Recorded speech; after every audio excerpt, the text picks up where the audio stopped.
Hola, ¿cómo están? Para mí es un placer estar en este evento de la CTV para informarle a sus bases sobre las diversas acciones que ha desarrollado la Confederación a fin de denunciar ante la Organización Internacional del Trabajo las diversas violaciones de los derechos laborales que efectúa el gobierno. ¿De qué vamos a conversar?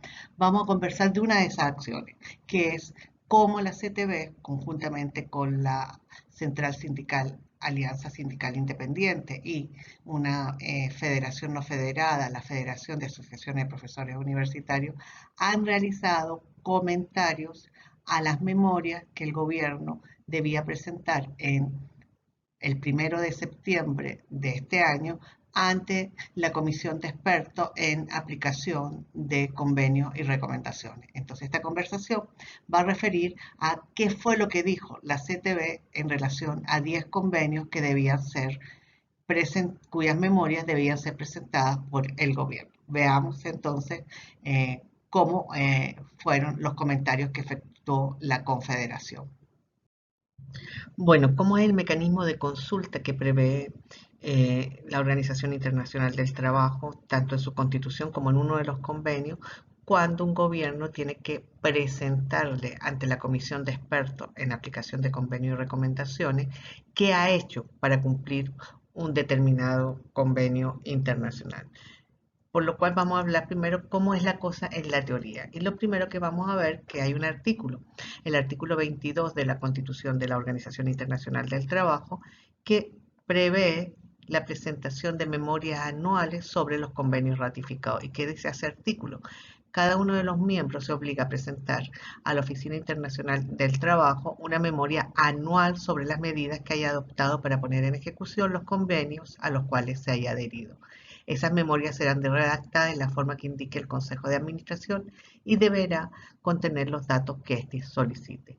Normalmente las memorias se hacen con base a un formato que envía el Consejo de Administración y el propio Consejo de Administración hace un cronograma. Nosotros tenemos montones de convenios, son 190 convenios adoptados por la Organización Internacional del Trabajo, entonces no se puede presentar memorias de cumplimiento todos los años. Entonces, ¿qué hace el Consejo de Administración? Selecciona un conjunto de convenios. Este año a Venezuela le correspondían 17 convenios que debía presentar su memoria de cumplimiento. Pero no solo eso, uno de los convenios concernidos, uno de los convenios que es tanto de la comisión de encuesta como el que debía presentar la memoria de cumplimiento este año es el 144. ¿Y qué dice el 144? En su artículo 2 dice, todo miembro de la Organización Internacional del Trabajo que ratifique el presente convenio se compromete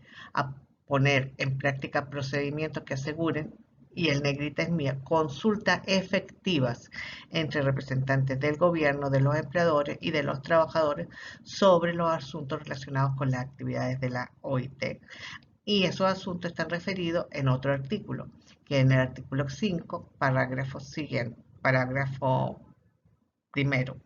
¿Y qué dice el artículo 5? El artículo dice, el objeto de los procedimientos previstos en este presente convenio será el de celebrar consultas sobre y de las cuestiones que puedan plantear las memorias y de cuenta que debe presentar todos los años la organización, que se debe presentar los gobiernos ante la Organización Internacional del Trabajo. Entonces, las cuestiones en torno a las memorias, la propia memoria debe ser sometida a consulta ante los interlocutores eh, sociales. En términos concretos, ¿qué significaría si que se aplicara, que se aplicara estas normas, tanto de la Constitución como del convenio? Que el gobierno debería enviar proyectos de memoria con bastante tiempo de antelación a todos los interlocutores sociales, a los empleadores y a los trabajadores.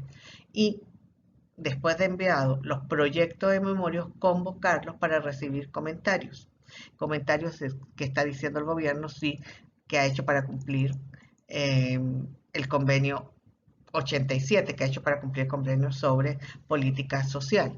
Y al recibir los comentarios, el gobierno en el informe que va a generar para la OIT, donde él dice, yo lo estoy haciendo súper bien, después tiene que poner, la CTB dice tal cosa, Fede Cámara dice tal cosa, debe incorporar tal cual han sido presentados los comentarios por las organizaciones de empleadores y las organizaciones de los trabajadores.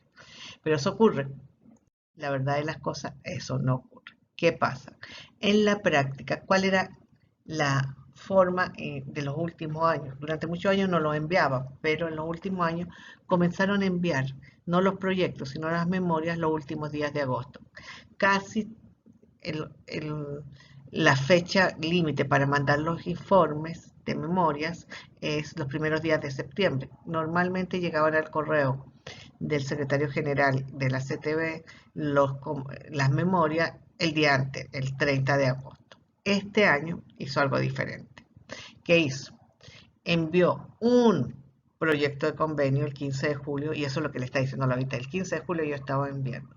El 11 de agosto hubo una reunión en el ministerio con la Central Sindical ASI, con la Central Sindical Bolivariana y con la CTB para recibir los comentarios a los proyectos de memorias. Y la noche anterior estaban enviando proyectos de memoria. En esa reunión hubo un acuerdo que la CTB hizo en la propia reunión, hizo una serie de observaciones a las memorias y cuentas que estaba presentando el gobierno y le dijo que se las iba a pasar por escrito y que los comentarios se iban a pasar con suficiente tiempo de antelación para que el gobierno tuviera tiempo de hacer copiar y pegar, y los comentarios se enviaron el 28 de agosto. ¿Y comentarios sobre qué?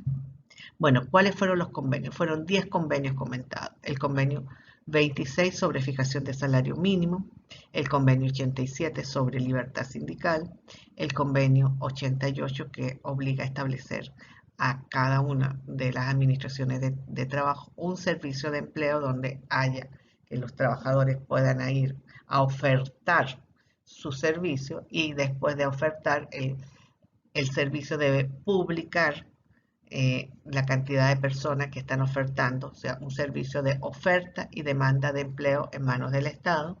Entonces, el convenio sobre servicio de empleo del 88, el convenio 95 sobre protección del salario, que es un convenio muy importante porque dice que los pagos no salariales no están permitidos y que los pagos en especie no pueden desvirtuar el contenido del concepto de salario como contraprestación con efecto a todo con efecto en todas las áreas de la relación de trabajo, con efecto en los demás derechos de la relación trabajo, el salario, la base de cálculo, como efecto de base de cálculo de otros beneficios.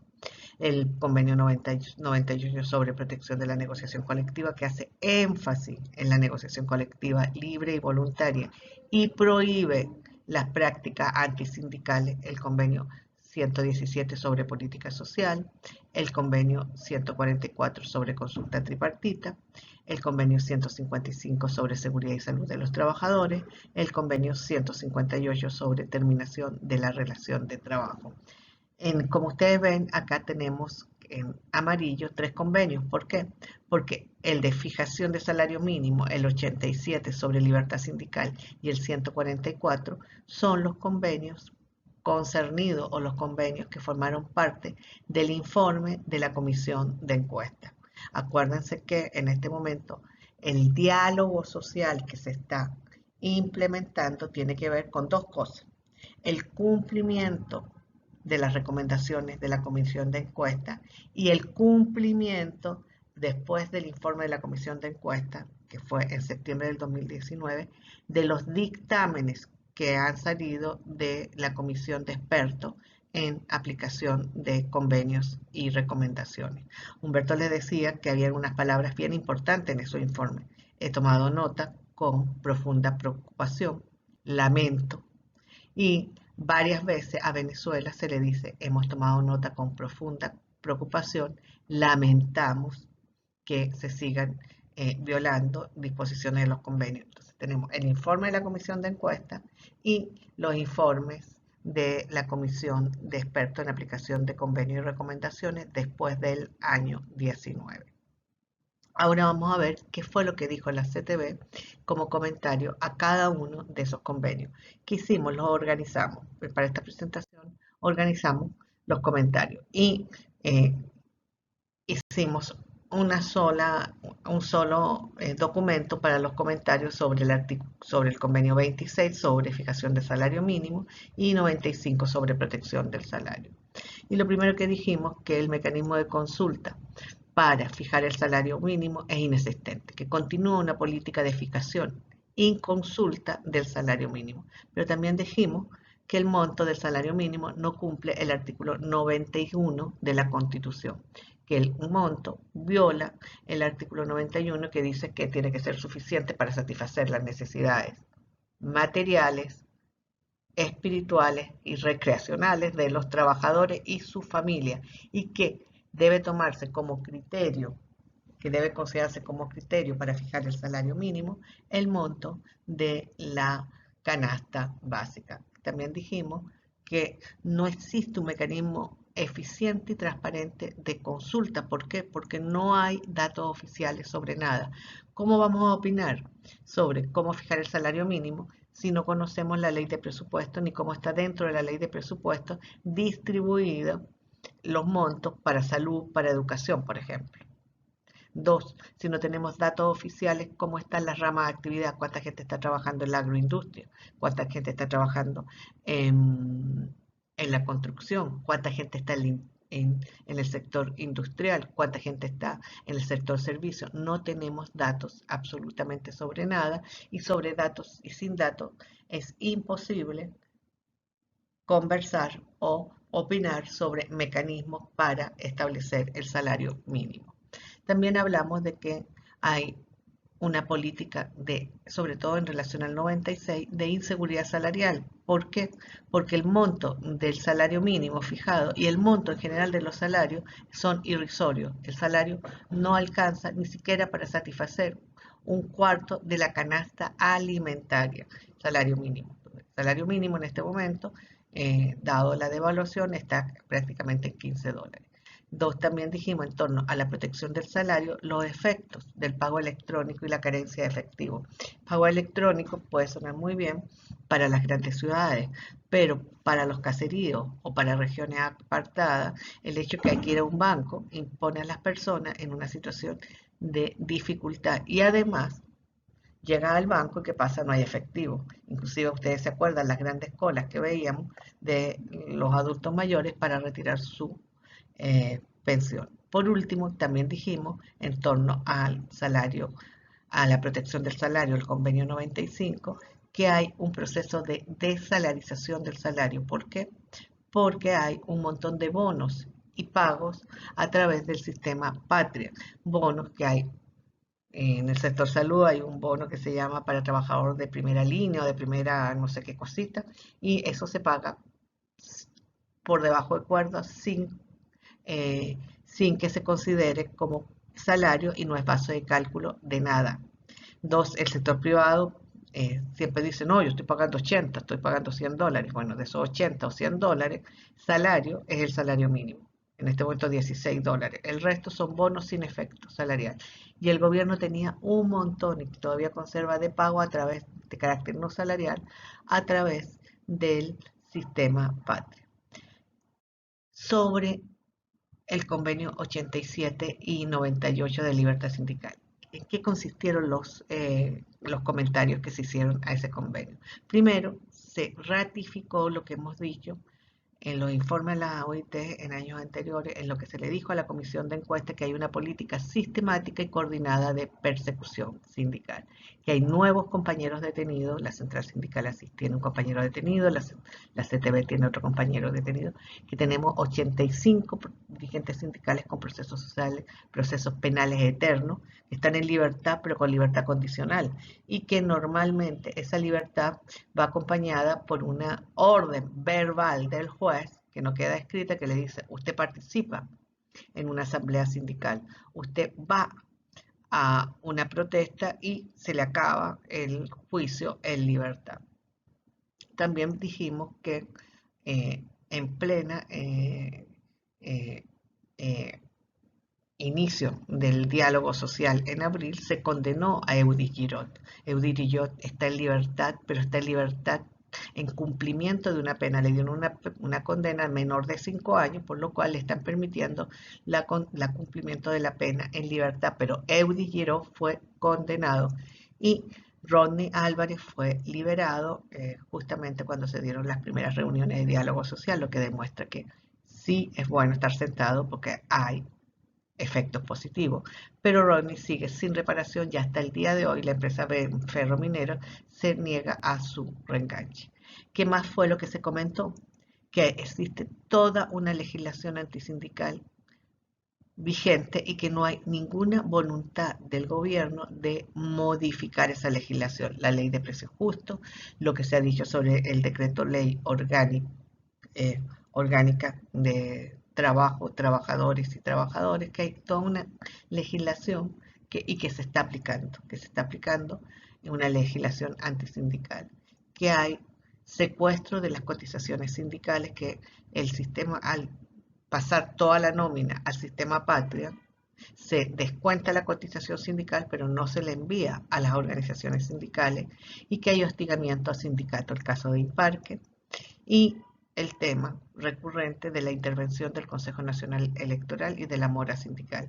Y dijimos expresamente que la resolución del Consejo Nacional Electoral mandando a continuar los procesos electorales no es liberar los procesos electorales, sino volver al paso que habían quedado antes de la pandemia, o sea, es volver a las normas que ha decretado el Consejo Nacional Electoral para hacer elecciones, que todos nosotros sabemos cuánto cuesta. Entonces, que eso es contrario al convenio 87 y contrario al cumplimiento de las recomendaciones de la Comisión de Encuesta y a miles de dictámenes que ha hecho desde la promulgación de la Constitución de la República en el año 99. Desde ese momento, la OIT ha dicho que el CNE no debe participar en las elecciones y que las elecciones deben hacerse de manera autónoma. ¿Qué tenemos también en relación con la negociación colectiva libre y voluntaria? El desconocimiento de las organizaciones sindicales legítimas en varios procesos de negociación colectiva. El gobierno como empleador, el gobierno como patrono, solo negocia con sindicatos paragubernamentales, dejando fuera a sindicatos autónomos como FETRASalud, SUNESAP y la FAPU. Tanto en salud como en educación, los sindicatos autónomos no han participado y solo negocian con sus sindicatos. También se informó de lo que ha significado el instructivo NAPRE y como el instructivo NAPRE significa una merma de casi el 40% de los ingresos salariales, y se informó de la sentencia que dijo que parece ser que un fantasma no está quitando el salario, que desconoció declaró que estábamos demandando un instructivo inexistente y que al haber utilizado el aparato jurisdiccional merecían unos jubilados ser sancionados por haberle exigido al Tribunal Supremo hacer su trabajo, o sea, hacer justicia. ¿Y qué dijimos sobre el convenio 88, 117 y 122?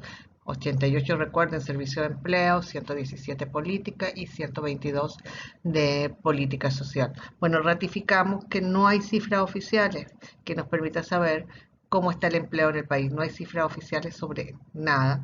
El gobierno hizo mucho énfasis en la fabulosa misión Saber y Trabajo. Dijimos que no teníamos idea de qué consistía esa misión, que de hace muchos años el servicio de empleo, o sea, el servicio que supuestamente es para que, que ofrezca, los trabajadores vayan y dejen sus currículos y las empresas vayan a buscar información sobre la oferta de empleo, y a la vez dejen información sobre qué tipo de trabajadores ellos están necesitando. El servicio de empleo de hace años desapareció del Ministerio del Trabajo, no hay servicio de empleo, y que en materia de cifras de empleo, la única información que tenemos son de una encuesta no oficial, de una encuesta de la Universidad Católica Andrés Bello, que no habla que hay un 40% de empleo informal. Pero además tenemos datos que nos demuestran, porque hay muchas órdenes de reincorporación, de reenganche, como decimos nosotros, que no se cumplen, que la inamovilidad no se cumple en torno a la política social. señalamos que hay una absoluta libertad de precio en este momento, y al lado de la libertad de precios que tienen los empleadores tenemos otros problemas, que es libertad de precios combinada con expropiación y parálisis de las empresas agroalimentarias, y esa parálisis de las empresas agroalimentarias producto de las expropiaciones nos ha llevado a un aumento del desempleo en el sector agroalimentario, pero además señalamos que había un deterioro en la industria petrolera, y por último también nos pronunciamos sobre las famosas leyes sobre zonas económicas especiales, que en otros países ha significado simplemente, son sinónimo de empleo precario. Sobre el sistema de salud, cuando hablamos de política social, señalamos que el sistema de salud estaba en el suelo, que hay una absoluta en materia de política. Volvimos a ratificar la desalinización de los ingresos laborales, y señalamos que había una reducción en la nómina estatal. Pero también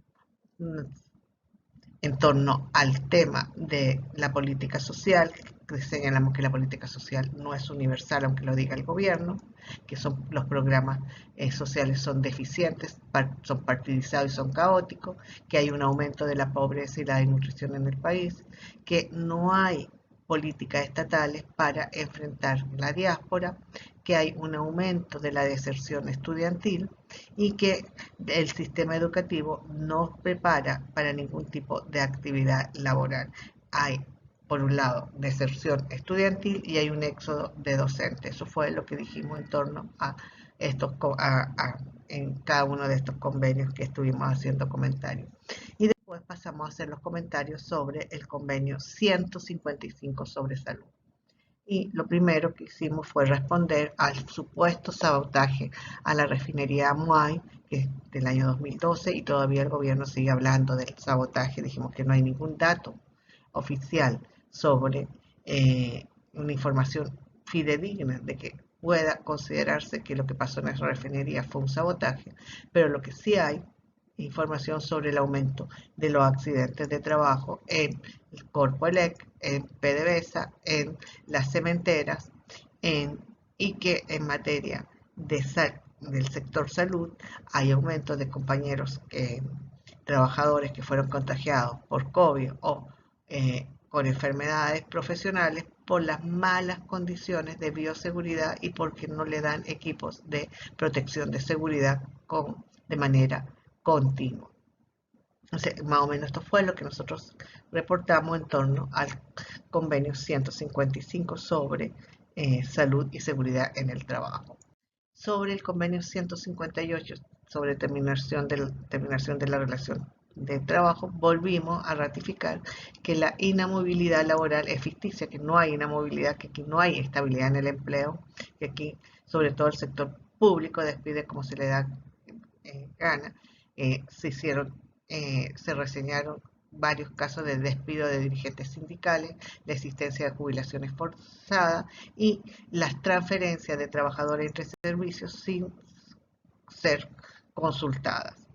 Sobre el convenio 144 de consulta tripartita, se respondió a las famosas consultas, porque el gobierno hizo mucho énfasis que se había estado reuniendo, mandando fotos incluso, sobre las reuniones de consulta, sobre el contenido de las memorias, y se dijo que no fue una consulta efectiva, que ni siquiera había una minuta de cada una de esas reuniones, que no se hizo como se había acordado con el apoyo técnico de la OIT, que no hay acceso para comentar política social, políticas de empleo, que no hay acceso a información oficial y que no se ha consultado sobre ninguna de las leyes de regímenes especiales que discute en este momento la Asamblea Nacional.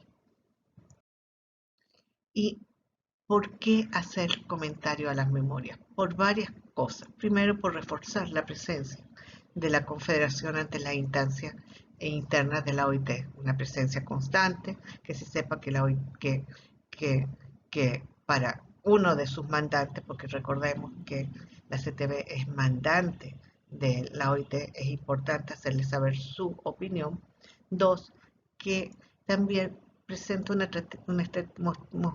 permitía demostrar una estrategia unitaria ante las instancias internacionales. ¿Por qué?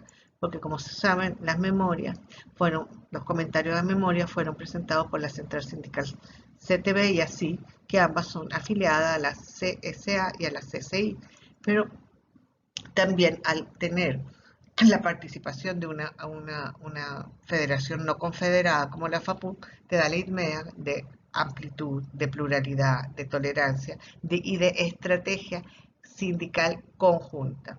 Pero lo más importante, también permite denunciar las violaciones de los derechos de la clase trabajadora, poniendo énfasis en los convenios internacionales que fueron productos de la comisión de encuesta y en los últimos informes de la comisión de expertos en aplicación de convenios y recomendaciones. Y a la vez, este trabajo permitió a ambas centrales pensar en una acción conjunta para hacer queja ante la Organización Internacional del Trabajo, ante el Comité de Libertad Sindical, tanto por las últimas detenciones como por el instructivo ONAP.